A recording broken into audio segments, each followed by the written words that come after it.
نبی علیه السلام فرمایي هغه ځوان چې په ځواني کې د الله جل جلاله عبادت کوي، الله جل جلاله به هغه ته د قیامت په ورځ د خپل عرش تر سوري لاندې ځای ورکړي. رواه صحیح بخاري.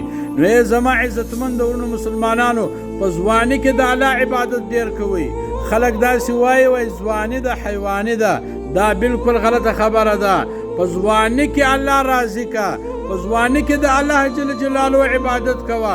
نبی علیه الصلاة والسلام فرمایي هغه ځوان چې په ځواني کې د الله عبادت کوي، الله جل جلاله به هغه ته د قیامت په ورځ د خپل عرش تر سوري لاندې ځای ورکړي.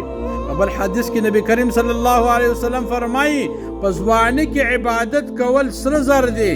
نو زما عزتمندو مسلمانانو، باید موږ او تاسې په ځواني کې ډېر عبادت وکړو چې کله سپینږیری سي، بوډا سي، بدن کې دې حرکت ختم سي، طاقت ختم سي، دماغ دې کار نه کوي، سترګې دې ضعیفې سي، پښې دې کار نه کوي، په ملا دې درد وي، کښېنستلی نه سي، ولاړېدلی نه سي، نو بیا به یا ته په کرسۍ کې لمونځ کوې یا په ناستو لمونځ کوې، په ولاړو د الله عبادت نه سې کولی. نو دا وخت ده الله طاقت درکړی د عبادت کوه.